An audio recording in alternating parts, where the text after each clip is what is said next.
Bonjour à tous. Mon nom c'est Yaovi Atohun. Ma formation de base, je suis ingénieur de conception ingénieur électrique. Donc, ça fait une trentaine d'années d'expérience maintenant. Et actuellement, je travaille comme directeur pour l'engagement des parties prenantes et les opérations en Afrique. Donc, je vais essayer brièvement, dans 10 minutes environ, de partager des informations sur comment ICANN donne l'accréditation au bureau d'enregistrement. Donc, c'est l'essentiel de mon message de ce matin. Pour ceux qui nous suivent, vous allez voir sur le prochain slide. Je vais parler de ICANN brièvement. Ensuite, quel l'intérêt pour être accrédité comme bureau d'enregistrement et des considérations à ne pas oublier.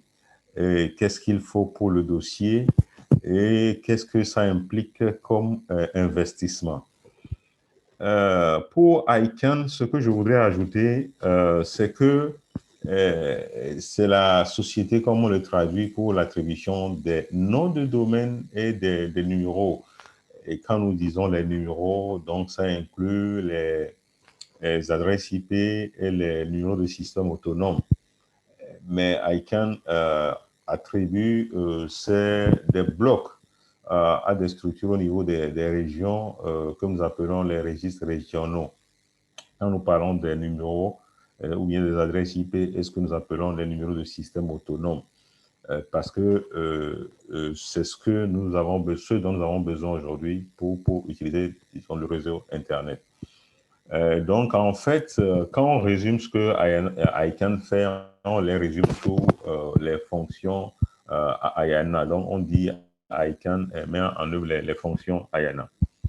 Alors, ce que je voudrais aussi ajouter, c'est que quand nous parlons d'ICANN aujourd'hui, en fait, c'est trois, disons, considérations à prendre en compte.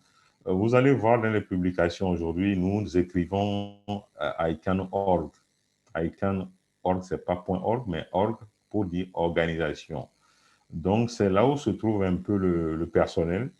Et aujourd'hui, environ 400, autour de 400 personnes travaillant pour ICANN, des Africains qui ne sont pas nécessairement aussi en Afrique, et puis un staff qui est dédié pour le travail en Afrique. Et nous avons, disons, ce staff dans des bureaux régionaux. Donc, l'Afrique aussi, l'Afrique et le Moyen-Orient sont sous un bureau qui est basé à Istanbul. Donc, mais en dehors de ça, nous avons ce que nous appelons un centre d'engagement, que nous appelons un centre d'engagement de Nairobi. Donc, c'est ce qui nous rapproche plus de nos activités d'engagement avec la communauté en Afrique. Et quand nous parlons de communauté, en fait, qu'est-ce que c'est? Cette communauté est un peu structurée en deux grands groupes.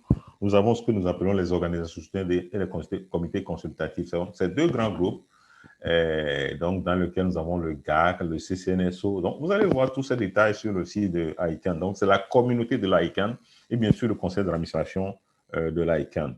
Alors, nous avons ce que ICANN délègue comme nom de domaine de premier niveau. Donc, on a deux grandes catégories et des noms de domaine que nous appelons les noms de domaine génériques, le .com, les .org. Aujourd'hui, nous en avons plus de 2200 et nous avons le .africa, nous avons le .hotels. Donc, généralement, beaucoup de gens n'ont pas nécessairement cette information parce que quand quelqu'un veut prendre un nom de domaine, il pense à un .com tout de suite ou à un .org tout de suite. Donc, aujourd'hui, nous avons la possibilité de plus de 1200 nouvelles extensions. Et parmi ça, ce qu'il faut noter aussi, c'est que nous avons des extensions qui sont dans des caractères différents des caractères ASCII. Par exemple, les caractères avec accent ou bien les caractères en éthiopique ou bien les caractères en arabe. Donc aujourd'hui, il y a cette possibilité d'avoir des noms de domaine de premier niveau dans des caractères différents des caractères ASCII. C'est ce que nous appelons les noms de domaine internationalisés. Donc certains pays qui, en dehors du latin, utilisent d'autres scripts essaient d'avoir aussi les noms de domaine de code pays aussi en utilisant ces différents caractères. Donc, c'est là où la deuxième grande catégorie des noms de domaine de premier niveau, cette catégorie qui est liée à chaque pays. Donc, chaque État a un code ISO et c'est sur ce code ISO que ICANN délègue le code qui est au pays. Pour Bénin, par exemple, c'est pas BE, c'est BJ. Donc, c'est des choses qui sont sur Internet quand vous cherchez les codes ISO pour chaque pays. Donc, c'est BJ pour le Bénin. Et donc, c'est pas ICANN qui donne les codes ISO. Et la délégation, comme je le dis, ça se fait par ICANN. Donc, ICANN délègue les premiers niveaux. Alors, ce que je voudrais dire, par exemple, pour les nouveaux noms de domaine génériques, pourquoi j'ai dit parce qu'on en a plus de 1200 aujourd'hui, ça montre une maturité. Quand on parle de l'industrie des noms de domaine aujourd'hui, l'économie de l'Internet, l'entrée des marchés émergents, une autre façon d'utiliser les noms de domaine, parce que vous avez .Paris, .Jobo, etc. Donc, on peut avoir .Cotonou si on veut, donc des grandes villes qui veulent marquer, se faire remarquer dans les noms de domaine. Donc, ils peuvent être des noms de domaine de premier niveau. Et tout cela se passe à travers des politiques qui sont définies. Alors, la différence entre registre, bureau d'enregistrement et registrant, qu'est-ce que c'est? En fait, quand nous avons un nom de domaine de premier niveau, ICANN donne, disons, la délégation, disons, donne la main ou bien l'accréditation à une structure qui s'occupe de la gestion de ce premier niveau. Quand je prends le point BJ, par exemple, donc il y a une structure qui est le registre du point BJ. C'est cette unique structure qui peut permettre d'avoir des renseignements sur le point BJ. Donc, c'est ça qu'on appelle le registre. Donc, nous avons le registre du point BJ, le registre du point com, le registre du point org, le registre du point info, le registre du point Africa. Donc, c'est ça le registre. Donc, les registres reçoivent leur accréditation à partir de ICANN en tant qu'organisation qui coordonne ces ressources. Les registrés, en fait, c'est le mot anglais, c'est registrar. Ben, en français, nous disons aussi des fois registrar ou bureau d'enregistrement.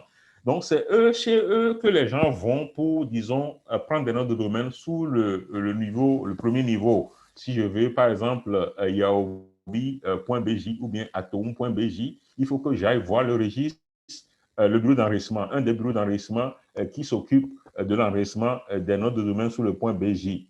Donc, c'est les bureaux d'enregistrement, c'est chez eux que les gens vont pour faire des enregistrements. Bien sûr qu'il y a ce qu'on appelle les revendeurs.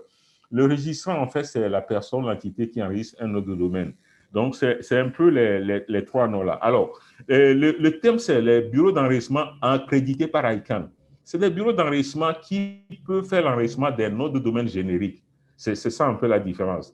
Donc, les bureaux d'enregistrement accrédités par ICANN. Aujourd'hui, vous avez cette carte qui vous montre un peu la répartition. Nous avons près de 2000 au niveau de l'Amérique du Nord. Nous avons près de 158 au niveau de l'Europe. Nous avons 297 en Asie, Australie et puis le Pacifique. En Amérique latine, les Caraïbes, nous avons 12. Et en Afrique aussi, nous avons 12 bureaux d'enregistrement ICANN. Et vous allez voir que Seychelles aussi, c'est tout récent. Sinon, il y a les pays actuellement, il y en a au Burundi, au Sénégal, en Afrique du Sud, au Nigeria, au Maroc, en Tunisie. Et je sais que, disons, la jeunesse se bat, les sociétés se battent au Bénin. Je sais que les gens se préparent pour qu'on compte aussi le Bénin dans les bureaux d'enregistrement accrédités par ICANN dans les temps à venir. Alors, qu'est-ce qu'il faut prendre en compte? Quel est l'intérêt de l'accréditation? C'est que ça donne de la réputation. Quand vous dites que vous êtes un bureau d'enregistrement accrédité par ICANN, donc vous avez cette réputation. Maintenant, vous pouvez aller chez les registres. Les registres, je rappelle que c'est eux qui ont reçu l'agrément chez ICANN pour les différents noms de domaine de premier niveau. Donc, un bureau d'enregistrement accrédité par ICANN peut aller chez un registre pour dire, OK, je vais enregistrer des noms sous le point Africa. Je veux enregistrer des noms sous le point hotels. Je veux faire des enregistrements point Jobo. Donc, il peut même aller vers les CCTLD. Un bureau d'enregistrement accrédité par ICANN peut aller chez le registre du point BJ. Il peut être basé ailleurs parce qu'il a cette réputation. Donc, le registre du point BJ peut le permettre de faire des enregistrements des noms de domaine sous le point BJ. Donc, accès à certains services, par exemple, la sélection de noms et services, l'accès direct aux API, des tarifs spéciaux offerts par les registres. Je rappelle que c'est eux qui ont l'agrément d'ICANN pour les noms de domaine de premier niveau. Donc, l'accès à quelques pools de noms de domaine chez des registres, la participation à un groupe il y a un groupe dans lequel les régies, les bureaux d'enregistrement sont pour, disons, leur intérêt. Donc, on peut participer à ce groupe. On peut profiter aussi de ce qu'on appelle les renforts de capacité. Alors, les frais à prendre en compte, il y a des frais annuels d'accréditation. Donc, il faut espérer sortir entre $5 000 et $8 000. Si nous prenons le dollar autour de 500 aujourd'hui, donc on voit un peu ce que ça donne. $8 000 autour de 4 millions à peu près. Les frais annuels peuvent aller dans ce sens. Les obligations de conformité, donc, ICANN veut s'assurer que quand quelqu'un prend un nom de domaine chez un bureau d'enregistrement, ce nom de domaine doit toujours continuer à fonctionner. Donc, ça, ces obligations, ICANN veille à ça. Il y a un contrat à signer. Donc, il faut avoir des provisions financières. Si vous allez chez chaque registre, vous allez signer un contrat avec lui. Donc, il faut prendre tout ça en compte. Bien sûr, la compétitivité des prix que le bureau d'enregistrement va offrir et aussi une assurance.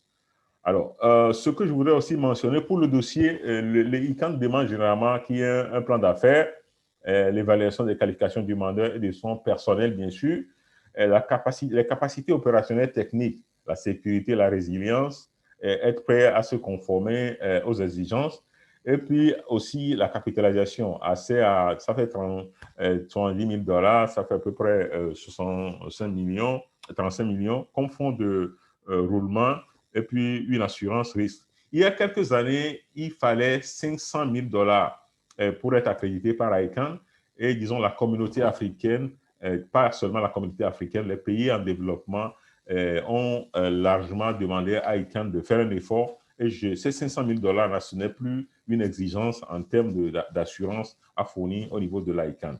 Alors, ce que je voudrais dire aussi, à considérer pour les coûts, chaque fois que quand quelqu'un veut devenir, par exemple, bureau d'enregistrement, il faut payer $3 500.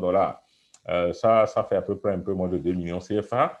Et chaque année, on va payer autour de $4 000, qui fait à peu près 2 millions CFA. Et chaque trimestre, on paie à peu près 500 000 francs. Mais ceux qui démarrent, il y a toujours cette possibilité pour ICANN de faire en sorte qu'on fasse une réduction pour chaque trimestre.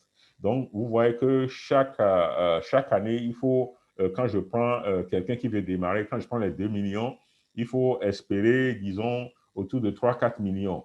Chaque transaction, quand un nom de domaine est enregistré, il y a $0,18 qui va chez ICANN. Et c'est ça, en fait, qui constitue les ressources de l'ICANN. Bien sûr, il faut des frais au bureau d'enregistrement. Alors, qu'est-ce qui se passe? On soumet la demande et on paie les frais. ICANN étudie les dossiers. Quand c'est approuvé, il y a un accord qu'on appelle RAA. C'est un accord pour les bureaux d'enregistrement. C'est soumis. Escrow Agreement, en fait, une société escrow, c'est un accord que le bureau d'enregistrement doit signer avec une structure agréée par ICANN, de façon que quand ce bureau d'enregistrement, pour une raison ou une autre, disparaît, cette société qu'on appelle escrow, c'est pas le mot escrow, hein, escrow puisse permettre d'avoir les données que les gens puissent continuer à fonctionner. Donc, et puis après ça, ICANN signe l'agrément et informe les régies. Donc, ça permet à la société de mettre toutes ces informations sur ce site. Voilà, ramasser brièvement en 15 minutes ce que je voulais dire par rapport au processus d'accréditation, parce que je trouve que c'est important d'avoir cette information. En fait, je sais que les gens sont en mesure aujourd'hui au niveau du Bénin de s'investir dans le secteur. Peut-être qu'ils n'ont pas encore l'information. Je pense qu'avec ces informations, on peut aussi écrire à accredit@icANN.org pour avoir plus d'informations. Et aussi, vous pouvez écrire à queries.nairobiec@icANN.org. Quand vous écrivez à cette adresse, donc j'ai ça, Pierre Dandino a ça. Nous avons un collègue à Nairobi aussi qui a l'information. Donc, c'est cette adresse. Donc, je voudrais m'arrêter là-bas. Le temps a été un peu court. J'ai essayé de tenir dans le temps. Mais mon adresse personnelle, c'est yaobi.atoum@icANN.org. Donc, à tout moment, vous pouvez envoyer des questions directes. Je crois que les organisateurs sont conscients du temps. Donc, je vous remercie pour votre attention. Donc, à tout moment, vous pouvez m'envoyer des questions. Merci beaucoup.